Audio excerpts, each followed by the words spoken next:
Welcome. Welcome to the live stream. And today we'll be doing the same thing that we did last week, which is that we'll be talking about studying, especially like in high school. We'll be talking about studying. And my name is Sean Ali, by the way. I'm part of the Young Innovators Network and the Young Innovators Club. This is sponsored by the Young Innovators Network. And in this network, what we do is that we run workshops. We also run live streams, such as the one you're watching now. We also do many other activities, and we have a club as well, which we'll talk a little bit about later. Otherwise, today's topic will be major assignments and how to deal with major assignments. This is a very big topic, especially if you're in high school. And joining with me, we have Hamza, Usman, and Hasnain. Otherwise, yeah, that's about it. I'll just ask Hamza to introduce himself, and then I'll ask Usman and Hasnain to introduce themselves. Yep. Hi, so I'm Hamza. I'm in year 11 currently at Helston Agricultural High School. And basically, I've been a part of Young Innovators Network for quite a long time now. And yeah, it's been quite a journey, and I'm happy to be a part of it. Thanks, Sean. No worries. Now, Usman, just introduce yourself. I'm in year 9. I study at Alamana College. I've been with Young Innovators for about 2 years, I think now, and uh, that's my introduction. Cool. And finally, Hasnain. Hi, my name is Hasnain. I am currently in year 11 in Officer College, Auburn. I've been with the Young Innovators Network for 2 years now. Yep. Cool.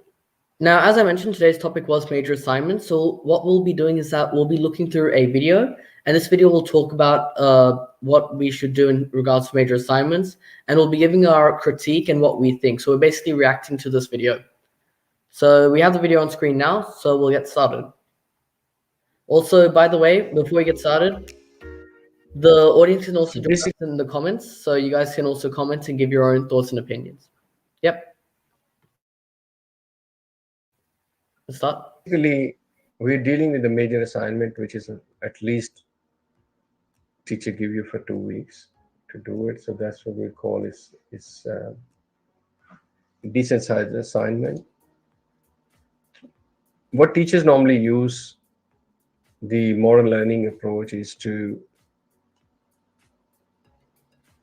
they give you some concept in the class, new concepts based on your existing learning, which you understand through series of classroom activities or some homework. And then they want you to apply those concepts independently in your assignments. So basically your assignment is a application of your concepts coming from at least 5 to 7 classroom lessons. They want to see that you independently can apply that. So this is basically the theory behind it. Can you independently? Now there are certain assignments. There are 3-4 type assignments. One is where it's purely doing it. There is something they really want you to do it independently. It's a labor work. It's just a time consuming, but it's important. So that's why they convert into assignment. The second one where they want you to go independently, research on something new related to what you learn. So it's a mix of documentation plus a bit of research. The third one is where you purely do things. It's a physical one, like building a model or doing something, which is they want you to do. It's a hands-on experience. So these are 3 categories. So the mostly we looking into taking it the middle one as an example to carry on with the is where you have to document your existing learning plus a bit of research what you do. On the other side, there are two categories. One is like individual assignments, and one is a group assignments. And we are focusing at the moment the individual one because the group assignment we'll talk a little bit later on what to add on to it. Because once you do a group work, also there'll be individual portion which you work on. So this is all required in the planning form, a planning stage where you decide, okay.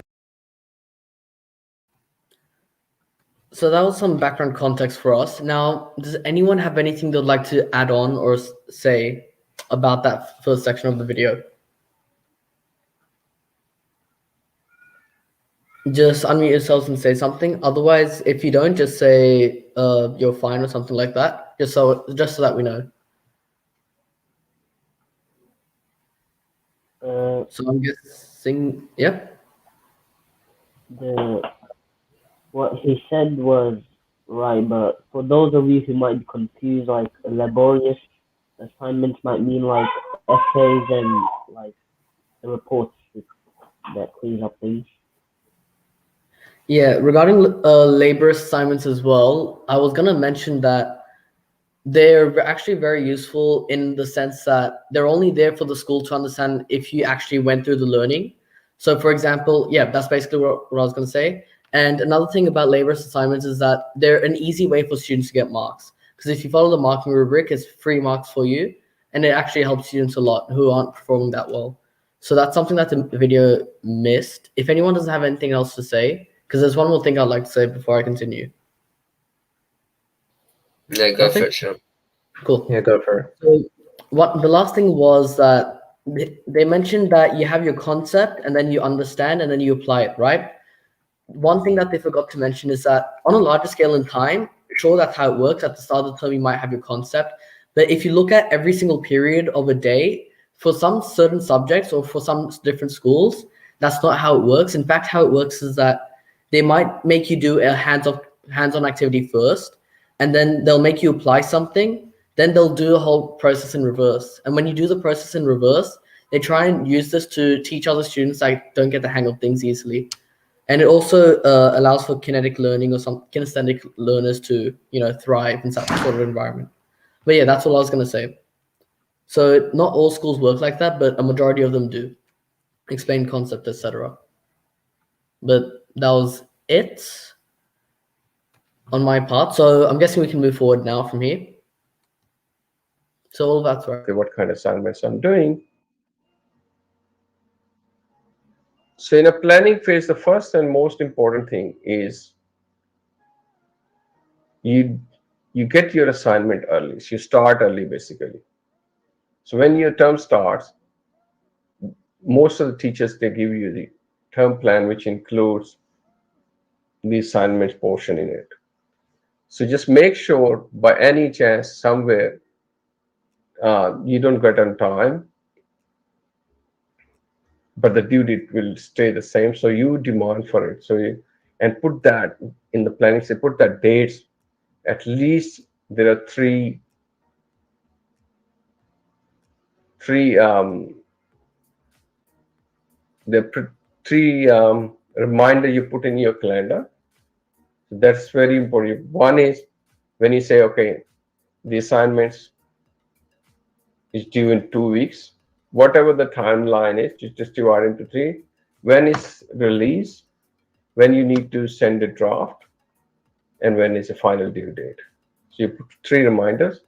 So it will make you organize and you know that, okay, I need to, we'll discuss about draft. What's the draft mean to that? So in a planning stage, that's what it is you need to do. So as soon as you get the assignment, you create a folder for it. Okay, I think that was the end of that section. So yeah, that's for when receiving an assignment. So I'll just quickly interrupt here. I think the video, could we just scroll back a little bit in the video just so we can see that certain slide, if that's okay? So where you I'll just wait. Just before then. Should be there. Yep. Thank you. Okay, so it was regarding plans. Now, I think that this is my opinion, obviously, that this is pretty accurate, and this is some things that people should do for their assignments. And if assignments are given late, it is a good idea to demand for assignments. However, in some scenarios, the due date, or in nearly all scenarios, when an assignment is given late to a student, what happens is that your due date is also altered according to how the thing changes, how your, what's that word? According to when you receive the assignment, because the school wants to give you the same amount of time that you deserve. And usually when you're not given the same amount of time that you deserve, or the assignment was given late, then what happens is that sometimes a student would go up to a principal or a teacher, complain about this, and then this issue would be resolved. That's one thing I think the video should have mentioned. But otherwise, does anyone else have anything to say? I think that applies for, especially for those assignments which you have 2 weeks, and in New South Wales, in Australia, I'm pretty sure that 2 weeks is the minimum amount of time you can be given for an assignment. So if you're late to receive a 2-week assignment, it has to be moved, because otherwise then you literally, it's not part of the policies, I think it's called, Yeah, it's the about something. assessment policies. So yeah, and I know that if you individually are the person late and it's because of, let's say, a medical reason, what basically happens, so what basically happens is that you can give in a medical certificate, and if it works, then you'll be given an extension for your assignment, meaning you can hand it in later after everyone else does. And yeah, that's all I had to add about that part. That's cool. Hussein Usman, do you guys have anything to say, or do you agree with what the video said? I don't really have much to say, so yeah, I And agree with the Hussein? video. Yeah, I agree with the video. It's pretty accurate, as in what it says about like planning about assignments and stuff. So I think whatever Hamza and the video mentioned, I think they've covered that. So it's all good. Cool. So yeah, it's important to make dates for your assignments as well, because making dates helps you stay on track and be more organized. But that's useful. So moving forward, there was another section after this. So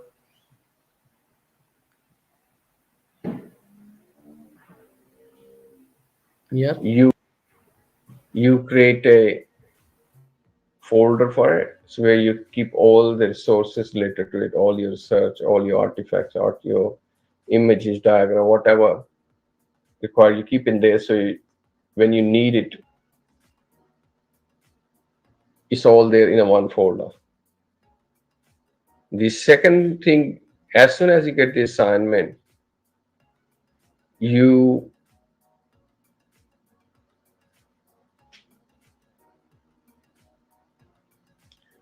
start its main report or document, whatever teacher asks you to there, and in that document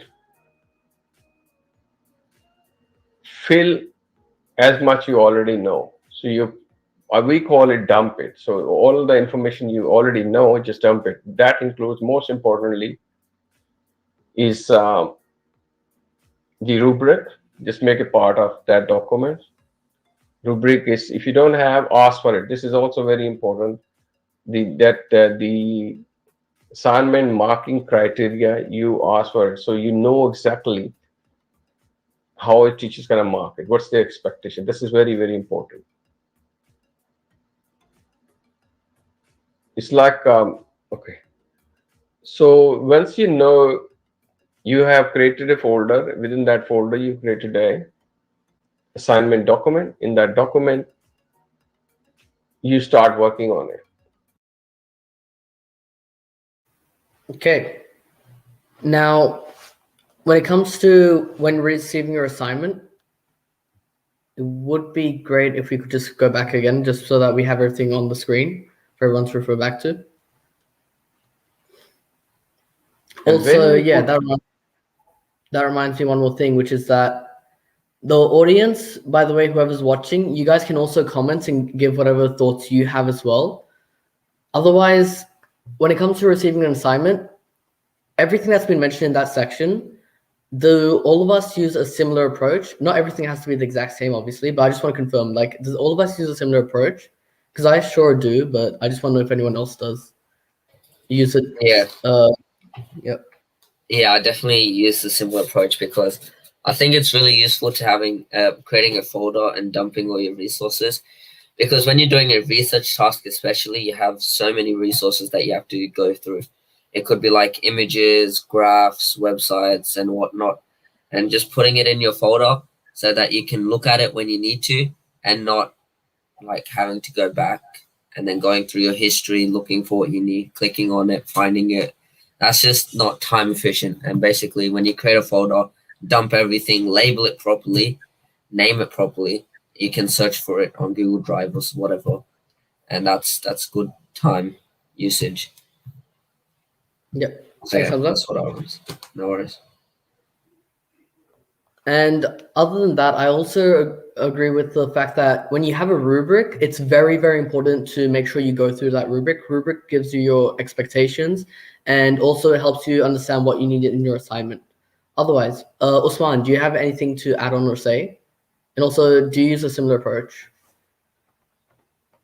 Uh, I usually dump what I'm using inside the actual folder or such, not the folder, the document or the Google Slides or whatever I'm using. So, but overall, it's the same tactic, same use.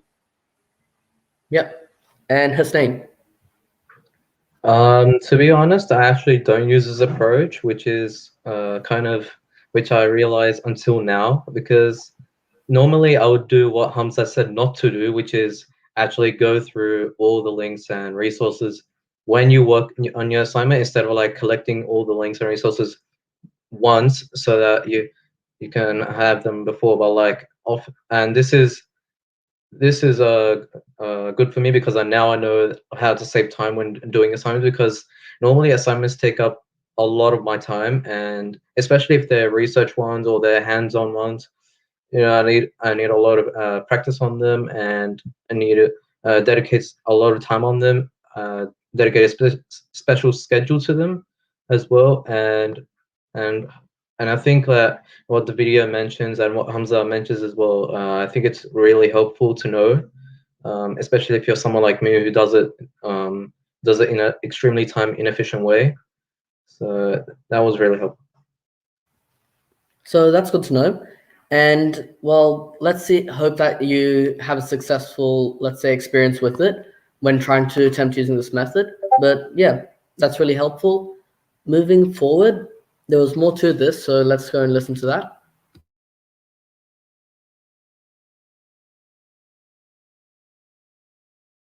Folder, within that folder you created a working on it, and when you put your marking criteria, put your title, and from that marking criteria you can easily create assignment sections. Okay, these are the things. Once you do that, that is the work will identify the scope of your assignment. Okay, this is what I need to cover. This I already know, and this I don't know. That's where mostly students trap into one. They fall into one trap where they start focusing too much what they don't know and just talk about it, rather than they start working on the assignments part they already know and start doing it. Okay, because sometimes some teachers give you assignment based on what you already learned. Some teachers, they purposely want you to pursue the learning in the classroom, so they will, the concept or some of the answer questions in the assignment, they will tell you the answer in the classroom bit by bit through class lessons, but they want you to be attentive there, drive their learning, put it there, and they want you to ask questions, do research on online, and get your answers while you are learning there. That's the very clever way to learn, and it helps, because once you are learning something in a class and you trying to infer for the purpose of your assignment, that learning will be quite permanent and will make it relevant for your interest.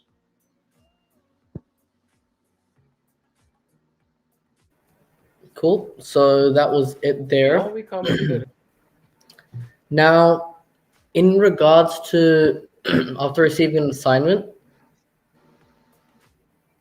I would like to say two things, now but we first come to the I'll research say part.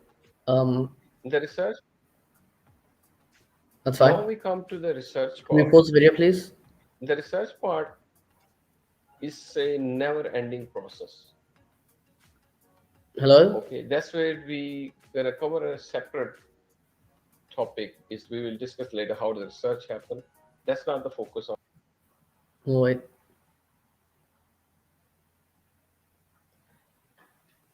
Anyhow, where was I? Yep. So there was two things I was going to mention, but before I mention them, we'll let everyone else go first, and then I'll mention them last, just to see if anyone has to, if anyone's going to say the same thing. So Hamza, do you have anything to say, or do you just agree with most of it? So I think another thing you should do, well, it kind of mentions it in the video. It says use marking criteria to make sections of your assignment.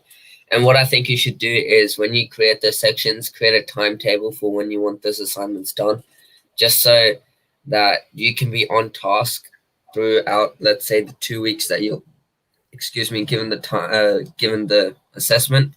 And basically, you can say, okay, first 3 days I want to do this, next 3 days I want to do this. 3 days before the assignment, I want to be finished, and that's how you can basically go about it. So first 3 days, let's say you get your research done. Second 3 to 4 days, you do your writing, and then the 3 days after that, you basically just finalize everything, and you can hand in your draft to your teacher or whatever you want to do, and that basically just makes your assignment much more easier to do, and you're basically not last minuting it. Yeah, that's basically all I wanted to say. Yeah, I agree. Finishing an assignment early and setting up your schedule accordingly helps a lot. Usman? When I do an assignment, what I usually do, which what this is explaining is, you don't set your like when you're supposed to finish at the day when you're supposed to submit the assignment. Always have it like 3 to 2 days before, so you can actually go to the teacher, get it checked, come back and fix it up. That way, you have enough time to 3 days to improve it, fix it, and you won't be under pressure. Thank you, Usman. Snain. Yeah, I also agree with the video in that like I would usually plan out when I do my assignments, but sometimes if it's an easy assignment that I can get over and done with within like just a few days or even sometimes even a couple of hours, I'll just do that straight away. Like the day I get my assignment, like for example, I get my assignment, I receive my assignment during the school day, and then when I get home, I would immediately start on it so that I would finish it the same day I got it, which means that like I can have more time to prioritize other stuff, and so I wouldn't have to worry about like completing that, especially last minute before the assignment is due. That's actually true. There are some assignments you can finish straight away, and doing them as soon as possible helps a lot more versus trying to drag it all out at the end of the day. The two things I wanted to mention was one that the video already said, but I want to emphasize on it a little bit. When you focus on what you don't know in an assignment, especially very big assignments, major assignments, when you have sections you don't understand, what happens is that these sections might take up a whole day for you just to figure out what's going on. And then the next day, all you're going to do is just ask your teacher if this is how I was meant to do it, or what was I meant to do in this section. And that whole day you used up, you could have instead just finished a whole other section and saved so much time. It's better to just be quick and snappy with things and try and just ask the questions as soon as you can, and don't waste time in dilly-dallying and trying to figure out if this was right, if that was right. And that kind of irritates me a little bit on how some students do this. Just try and get everything done, and whatever you can do, just leave it for the next day. Don't stress yourself out. I know the video mentioned this. I just want to emphasize a little bit. And the second thing was, you should use your friends as a source of help as well, which I haven't heard so far. Because all the video says is that go to your teachers, wait for your teachers.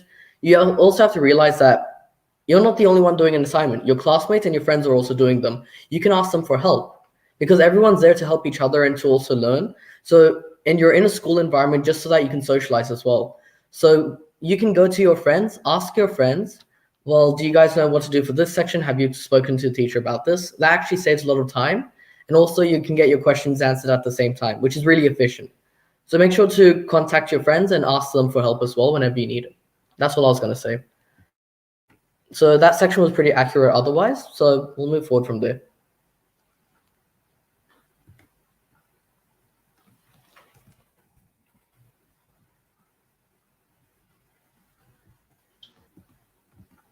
The research part is a never-ending process. Okay, that's where we gonna cover a separate topic. Is we will discuss later how the research happen. That's not the focus of dealing with the major assignment now. But then the research outcome is you need to have a good researching techniques where you can get whatever you found on the internet where you're mostly doing the research nowadays. There are two elements. You need to grab the portion of the thing you there. Some people just doing the writing and the research together, writing their report, a document their report, and researching together. But this doesn't work very well, the time management point of view. Rather, whatever you found on the internet is relevant to your to assignment. Get that portion along with. Don't forget to get that. Get your the reference along with that, and dump into this particular section where this belong to. Because whenever you're doing research, you're going topic by topic. So, for example, you're working finding the new trends in the sustainable energy, and you found there's a new research term or there's a new product term.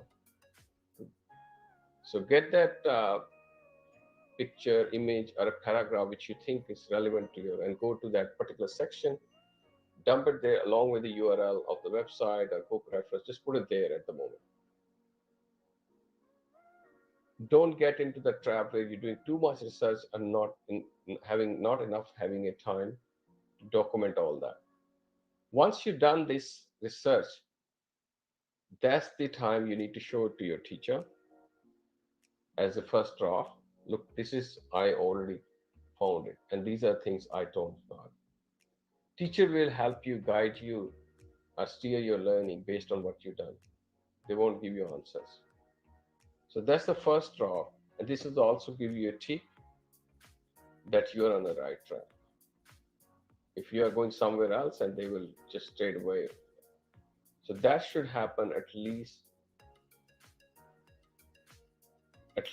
1 week before or 3-4 days before the due date, so you have enough time. It's all depends on the size of the assignment, but it should give at least 20-30% time for you to just writing part. So you should have enough time to write it. So once that you get a tick, teachers, you are safe now. Safe in a sense, teachers all this. This is very important because teacher doesn't want to not only want to see your actual assignment delivered, they want to also see how you get there. Because how part is in a learning more important than what you produce. Because anybody can produce. I can give to somebody the money, they will produce assignment, but it will not tell how to write it. So then once you do that, that will We'll just close that door because I think the next your so now just quickly that will there is one thing I should mention. So there were two sections. Can you please pause it? That will There were two things I would mention there. Number one was drafts, and so your first draft, sorry, and number two was the research. Now, I was just going to mention research should not take so many days. So try and restrict your research to about 3, 4 days as well. And we did mention previously that you don't want to leave writing to the very last part of your assignment. You might want to move it so you finish your assignment much earlier than everything else. And sometimes you have to realize that teachers, although they might be passionate about certain subjects, sometimes they don't really care about certain assignments. They just want you to do well. And the process isn't as necessary as it is for some subjects, especially because there are many examples of subjects where the process doesn't matter. For example, history, if you're doing research, no one really cares at the end of the day. So I'm going to be honest, sometimes teachers just don't care about how you do things. But otherwise, I'm going to quickly ask Hamza first. Does he have any comments? The only thing is, personally, in the slideshow it said don't research and write, but personally, I like to write and research together. I don't know. I feel like when I'm researching, I have a fresh mindset and I can write as well, and everything's clear in my head, so I can formulate my writing. But if I do the research and then write later, it's just not the same for me. So it's just a personal preference, and that just makes it easier for me to do my assignment. And I think that the viewers need to know that we can say all this stuff, but in the end, it's personal and it's like what works for them. In the end, it's their assignment. So yeah, we're the whole point of this is just that we're telling you guys our personal preferences and how we like to do things. You guys can, the viewers can give this a shot whenever they want to, in their own time. But yeah, so I like to write and research together. That's all. Thanks. And Usman, do you have anything to say? I don't have much to say on this because I totally agree with what he said and what the other said. So Yep, that's good. And Hussein? Yeah, I totally agree with Hamza. I was gonna say that like I like to write and research together because whenever I do research first, entirely research, there is more than likely that I'm gonna write something after doing that research because it's just a habit of mine that has just formed whenever doing a research assignment that I have to write something whenever I find the facts when doing research so that like I would remember to add this because after doing so much research, I might not remember all the content that I previously researched on. So I just find it good to do it together, like Hamza said. Yeah. Because you guys like doing research and writing together, I would just like to mention that the reason the video tried to say to try and separate this is because they wanted you to try and continue dumping information first. So they use that method, dump everything in there and then organize your information later. So that's probably why the video tried to separate them. I'm guessing, I'm not 100% sure. But obviously, you can also read and write at the same time. However, final touch-ups obviously leave that till the end, like your design and everything. You can either do that at the very start, but don't take too long, or do that at the very end. But otherwise, that's about it. And make sure to give your draft to your teacher. That's a really helpful one because especially on assignments you don't know what to do. It's a good thing to give a draft so that the teacher understands how you understand the assignment, and it also helps steer you in the right direction. But yeah, we'll just continue with the video. So far, it taught some of us a lot, and also it gives everyone a good insight on doing assignments. Give me a sec. Yeah, just continue the video now.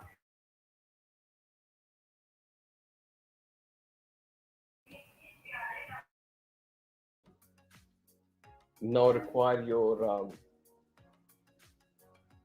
Can we put the video software on screen? skills. Sorry.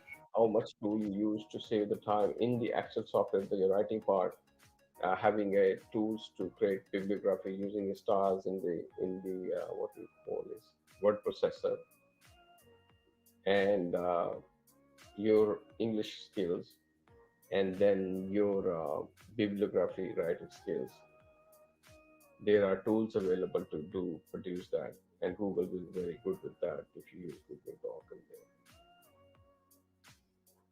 there. And that's about it. In the algebra reference I'm just gonna mention that assignment, we can just pause it here. We don't need to go back or only anything like new skill that. you need. For writing, there wasn't much to be said. because writing obviously is either you put styles in, or you can or decorate everything, or you can just structure everything. So if you guys have any advice on writing or anything extra you'd like to add on in terms of how to write your research assignments, just shoot it now. Just unmute yourselves and talk.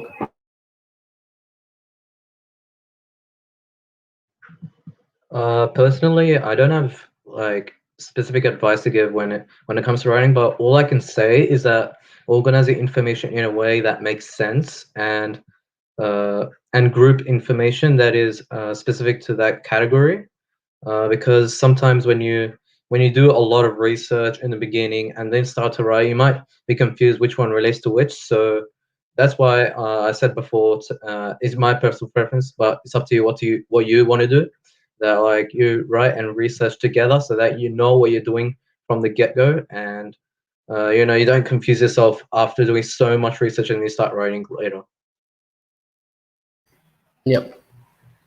So Usman, do you have anything else to say? A team should always have communication. You shouldn't put like all the work and pressure on one person as well. You should all divide it, and you should know what each other is doing, as his name said. So, and you should find a way that your team like works together instead of So like trying yeah, to work there is a alone. section of the video that refers to group assignments, so you can re-mention that when we go through that section. Was there anything else you'd like to say otherwise? Because I was just going to mention something. Usman? Nothing else. Okay, cool. So I was just going to mention quickly two things. Number one is that, just so that no one's confused, Hamza just needs to leave for a second because he had a little commitment that he had to attend to. Otherwise, the other thing I was going to mention was when writing assignments, it's very important. Let's say you're doing science, or let's say you're doing science, English, math, whatever. It's very important you use the appropriate vocabulary, because the marking criteria might say you need to use cohesive writing and you need to use the proper terminology, etc. But what they actually mean in the marking criteria is you have to use the key words for every single question and section. If you don't mention those words at all, you actually lose marks. So let's say, for example, you're talking about volcanoes and you want to mention the word magma, but instead you say volcanoes let out a viscous liquid that is very hot and goes through this. And throughout your whole assignment, you give the most descriptive explanation, but you never mention the word magma, you're not going to get the mark.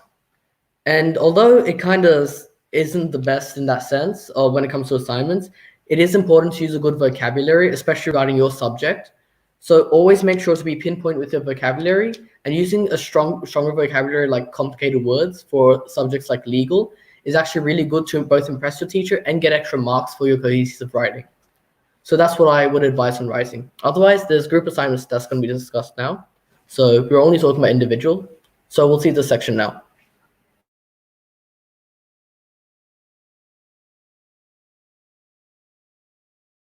Need to keep the team moving and keep sharing what you're doing. And if you're using a good writing tool, word processor, which has the multi like we now the Word gives you, MS Word gives you, and Google Doc gives you the multi access, where you can work collaboratively. And you keep the team moving and make sure everybody's aware what you're doing, because you don't want something you're already doing and the other person doing the same, or one somebody is falling behind. So this is so in the three elements, if I conclude with this, the three elements. So in terms of group assignments, sorry, I couldn't hear much there, but there's not much else. As he's right, there's not much of a difference between group assignments and individual assignments. There are some things I do need, which is like multi-access word processors, like you mentioned, and staying active is important. However, sometimes writing a task list for your group assignments is vital, because when you have a group assignment and you give every single person a task, Usman was mentioning this earlier as well, when we were going through the writing section, he mentioned that it's important to assign tasks to everyone. And otherwise, it's important that you have, let's say, a table, make a table. In that table, you say what section are you giving to what student, and you have to say what their roles and responsibilities are.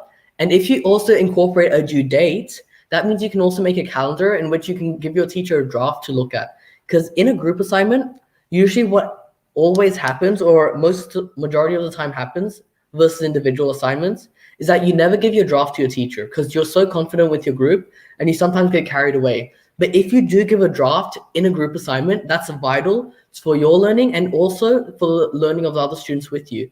Because if you don't give your drafts, you're risking losing marks. And it's not just you, it's also your peers who are going to lose marks there. But apologies for going so long with that. Usman and Hussein, do you either of you have anything to say? I don't have much to say. Nah, same with me as well. One is to planning, Yep. So I'll go back to this. and the second one is to not to catch in a trap of too much research, and the last one is a time management.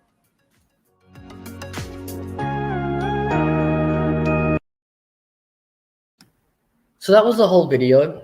And overall, what do you guys think? I'm just going to say that I thought the video summarized things pretty well. There were some key information or key points that it didn't mention. However, that is because those key points are relevant to our study environment and the differences. Because, like, if you look at our place, like in Australia, you have to have a 2 weeks notice. That's policy on assignments. That's something the video didn't know. So otherwise, there are some things it could have mentioned but didn't. What do you guys think? Any other advice you guys would like to give to other students? Usman first. Sorry, could you repeat that? I didn't see that properly. What do you think about the video's summary overall? And also, do you have any other advice you'd like to give to people or anything else you'd like to add? The video overall was pretty good. It was a good summary of how to like actually deal with big assignments and study really quickly without like getting all cluttered up or having to go through a 30-minute speech or something. So yeah, I don't have much else to say as we already said what we wanted to, and it was a good video. Yeah. And Hussein, you? So, like Usman said, the video is pretty accurate when it comes to explaining assignments and what it consists of. My general advice for assignments would be to, but personally, I do this a lot because I've had experience not doing this, and this thing is to start your assignments as soon as you get them, and not leave them till last minute because I've had experience where I've had to leave assignments to the last minute because I've been extremely busy with other commitments that I've never got to in the first place. So that's my important advice that whoever's watching in the audience needs to take away. And if you were to take away one thing from this live stream is to start your assignments early and not later, because you'll regret it later in the coming weeks as well. Yeah, I agree there. So yeah, that's our overall thoughts. We appreciate everyone who's come to the live stream. And before we end off the live stream, I'd just like to say to obviously subscribe to our YouTube channel so that whenever we have a live stream like this, or if we have a live stream and we have some clips we'd like to share, you'll be notified immediately when those clips come out. And you can also share this with any other peers that are having issues with, let's say, homework or assignments, etc. We're also going to discuss many other topics as well. So at the start of some of the videos, you might have noticed we would have had a little thumbnail or a poster, and that talks about the later topics we'll be discussing. And otherwise, that's about it. This is everyone you've seen on the live stream is a part of the Young Innovators Club. And the Young Innovators Club is basically a club in which we have live streams like this. We also work together and with each other to try and have fun interactive sessions. We've run LAN parties, we've played online together. We've also run workshops together, and we've been a part of many major events. So once again, I'd like to say thank you. If you're ever interested in learning more about Young Innovators Network or our club, you can visit our website, younginnovators.net.au, and we'd appreciate